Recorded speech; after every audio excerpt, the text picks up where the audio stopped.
favorite questions, John, and I know you probably have plenty. It's about influencers, and sometimes they come in a second, sometimes come in a long time. I generally, when I talk about my grandfather as being a first influencer, in a short story is he used to take me. He was from Kyiv, as my mom and whatnot, and had an accent. He used to take me for walks in the park in Montreal, and he talked to everybody. And I said one time, I said to him, I called him Zeta. Zeta, how do you know all these people? And he said, I didn't know any of them. One day I just smiled at one, and he smiled back at me. And then he started talking to me. And another guy came up and he smiled and started talking, and so on. And I kind of got it, as a 5-year-old would get it. And then I got it more and more, which is probably why I talk a lot to even strangers right now. But so it was amazing, the influence he was having on them, and back the other way as well, just starting with a smile. So with that said, I know you have many, as I said. Can you share with us 2 or 3 people that have been influencers in your life? Yeah, for sure. This is such I love your questions, and this one in particular really opens you up. It's an interesting where you said, they could be just for a second.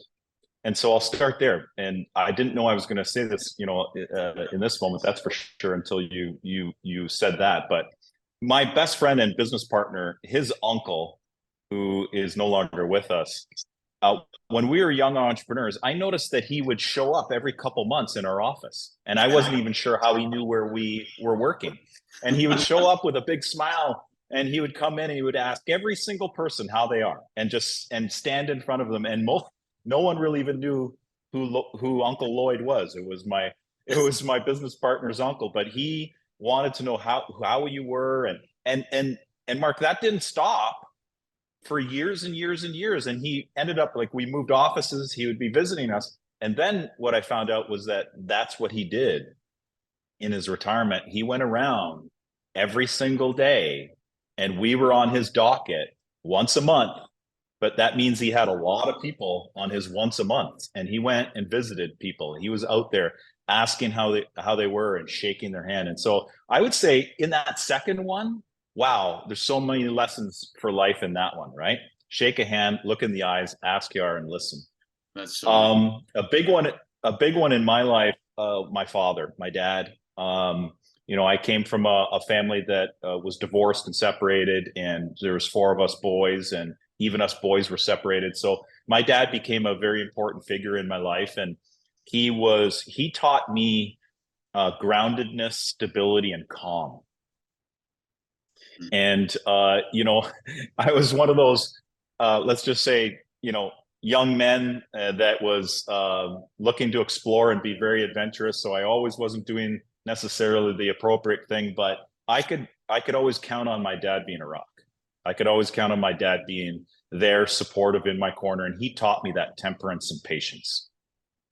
But I'll tell you one thing. Another thing is that where calm? When I was. Is that where calm? Yeah, exactly. Yeah. It could have come from that. I'll tell you a little quick story is that, or more of just an awareness, because he was so calm and I had so much respect for him because of how he treated me as his son. When I did do something wrong, all he had to say to me was, John, let's go into my office and have a talk. And I was like, because you just want to, I was taught that we could talk things through, but I knew it was serious. This is outside of my inner circle, let's just say, or circle of actually meeting someone physically. A big influencer in terms of out there. I'm really aligned with John Maxwell and his teachings in terms of business. I really like John Maxwell. I really appreciate Bill Johnson. Bill Johnson from Bethel in California. Tremendous wisdom there. And I would say by far and away, the biggest influence in my life, Mark, is to me, leadership is about compassion. It's about temperance. It's about inner strength and calm within that inner strength. It's about lifting people up. It's about unity. And there's just, for me personally, there's never been a better teacher than when I found the actual wisdoms located in the scripture that was taught by Jesus. Yeah, that's it permanently changed my life.